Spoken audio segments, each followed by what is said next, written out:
Okay, let me know if this sounds like you. You got that one big project you need to get done by next week, and you're all motivated and gung-ho about it to get it started. You set aside time from doing things that are actually fun, like browsing the internet, hanging out with friends, or watching TV, just so you can make more time for that one big project. But when you're about to work on that project, suddenly all these little things seem to just get in your way, like you suddenly need to mow the lawn. You suddenly need to return somebody's phone call, return somebody's email. You start checking other unimportant items off of your to-do list. And it seems like your project just never really gets started. It never really gets going. But you feel like you're busy. You feel like you're always working. So you start getting frustrated with yourself, like, man, why can't I just do this? Am I lazy? What's wrong with me? And it feels like you're always working and you're always doing something. But at the end of the day, that project that really matters didn't get started, didn't really get touched. And when you're not working on your project, when you're spending time having fun, hanging out with friends, in the back of your head, you feel guilty for not being at home working. It's bothering you.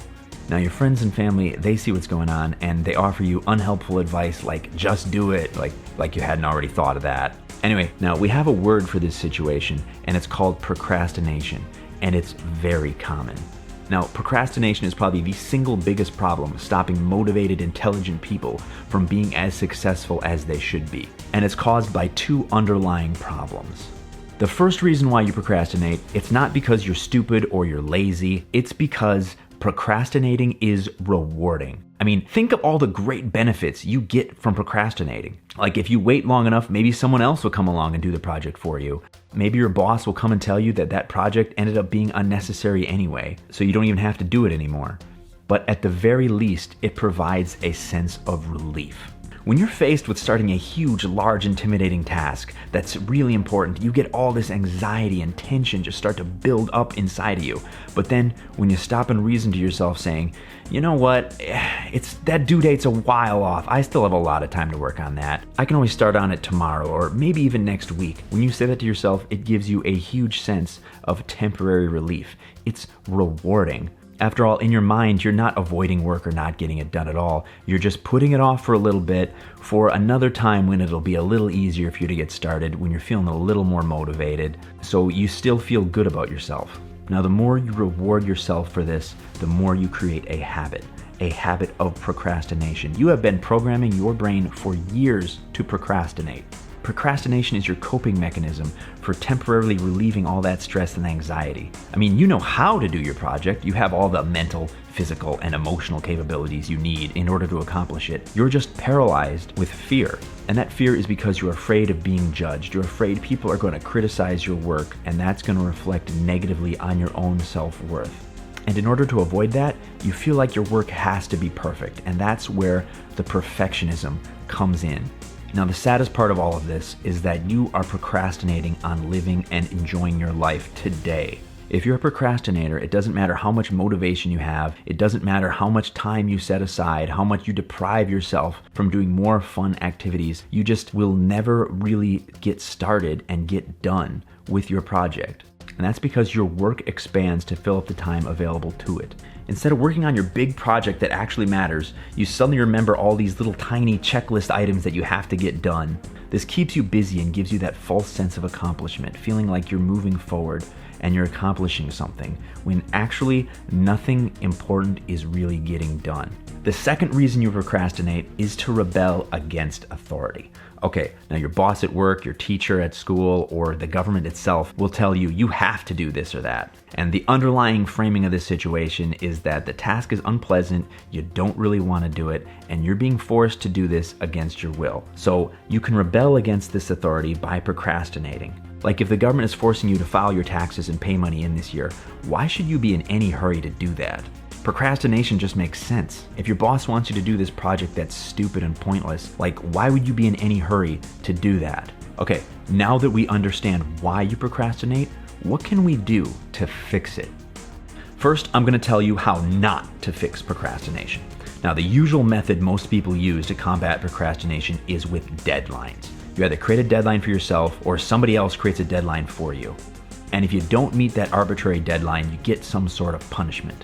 Now, this mechanism works by balancing out your two anxieties against each other. On one side is your procrastination perfectionism, where you feel like everything has to be perfect. And on the other side is your feelings of loss, disappointment, and failure. And this system always produces the same result. You're going to procrastinate until the last possible minute, at which point you will force yourself to work overtime to produce something half-assed and submit it just under the deadline or after the deadline, just so you can get it done. And the result is a lot of unnecessary stress on you and a poor final product.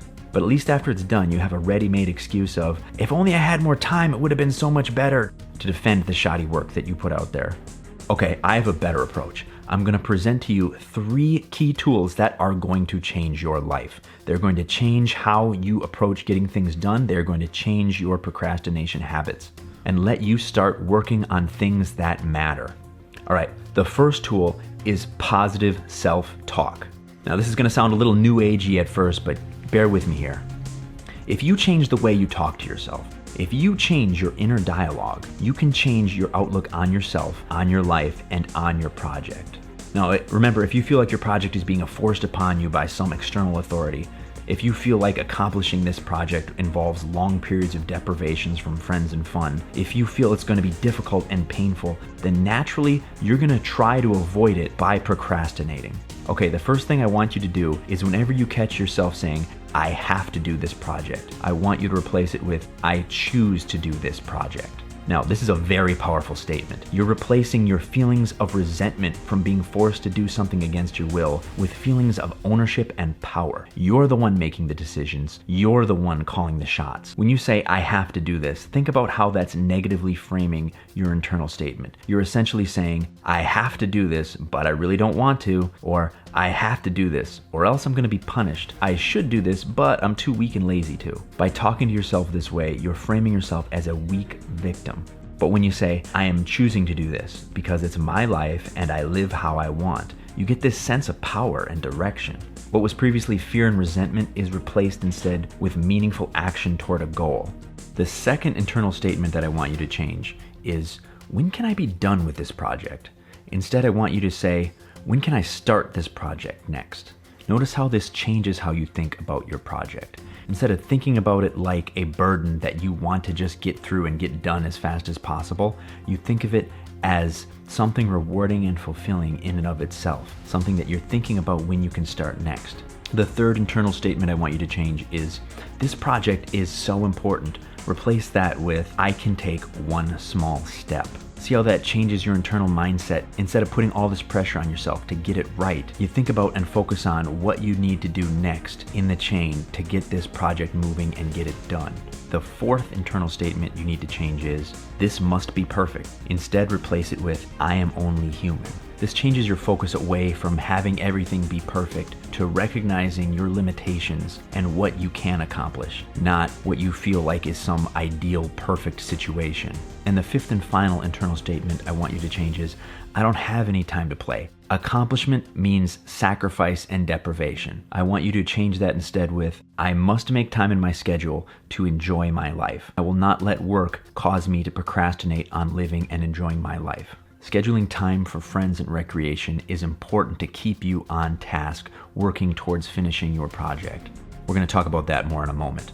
The second tool I want to talk about is called the reverse calendar. Now, if your project is long and complex, you probably don't know where to start. And we're going to solve that problem by starting with the final outcome we have in mind, the final outcome we want to achieve, and instead working backwards along the steps that we need to get there. We're going to break it all down into a step-by-step process. Okay, for example, let's suppose you want to get your taxes filed by April 15th, but this year you don't want to wait until the last moment. So you set your new deadline as April 1st. You want to have everything filed and done by April 1st. In order to make that happen, what do you need to do? Well, you're going to need all of your tax deductions and all your W-2s, proof of income, together. So we can set a new sub-deadline of March 15th. March 15th, we need to have all of our W-2s and a list of our deductions that we're going to take in a file on our desk by March 15th. And what do we need to do to make that happen? Okay, let's go back even further. Let's say by February 28th, we need to buy and install TurboTax on our computer to help us get everything together. Then we can take another step even further back into time, let's say to December 15th, where we can talk to our stockbroker about the tax consequences of selling some shares. You're taking one big goal and one big deadline and breaking it down into smaller step-by-step goals with their own deadlines.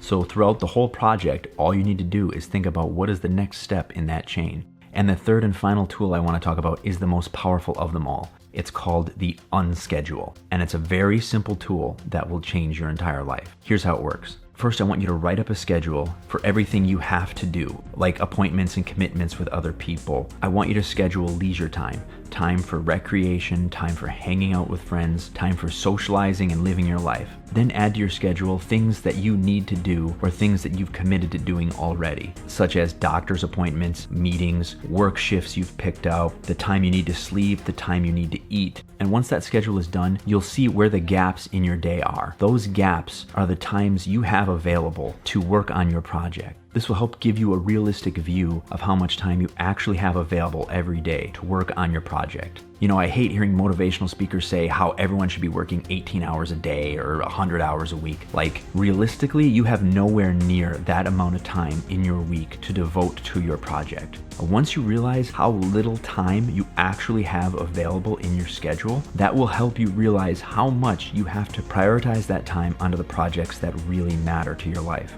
Now, when you have the time available to you, shut out all distractions, silence your phone, and put a Pomodoro timer on your phone, or just a regular old stopwatch timer. And you're gonna set it for 30 minutes. And what I want you to do is sit down and work uninterrupted for 30 minutes on your most important project. And that's only half an hour, which is a small enough amount of time not to be intimidating, but still a large enough amount of time to get meaningful work done. Now, if you can work uninterrupted for that whole 30 minutes, I want you to take credit for it by writing that time down into your Unschedule. And at the end of the day, at the end of the week, you can look back and add up the total amount of time that you spent on that project. And when you're counting up that time, you'll know that it was quality time spent working on a project that really matters, not time spent on trivial busy work. Doing this will help change your habits, because seeing all those little marks in your Unschedule of times you spent accomplishing things, that builds a sense of accomplishment, that builds a sense of reward, so that it makes working into a self-reinforcing habit in your mind. And after you're done with your 30 minutes, go and do something enjoyable, like hanging out with friends, playing a video game, watching a TV, whatever it is you enjoy and find rewarding. And over time, it'll help rewire your brain, create an internal habit of starting and getting things done rather than a habit of putting things off. This will create a positive habit in your subconscious that allows you to get things done in the here and now, instead of just delaying and dreaming about how it's going to be done at some distant future date. Because remember, there's no such thing as an easy life that's going to be devoid of all problems or devoid of all work. By procrastinating, you're simply moving your problems from the present into the future. You might as well tackle those problems today head on in the here and now when they're small, rather than letting them get bigger and bigger into the future. Alright, that was Paul Fadiga here with another self-improvement video from my channel. Go ahead, drop a comment, hit the subscribe button down below so you can see more of my videos every day. But don't just watch these videos. You have to go out there and actually put them to action in order to get the benefits from them. Seriously, go out and try some of this stuff for a week. Come back here, drop me a comment letting me know how it worked for you. Did it help you get stuff done? Did you accomplish more than you've ever accomplished before in your life? Thanks for watching, guys. I'll see you guys in the next video. Peace out.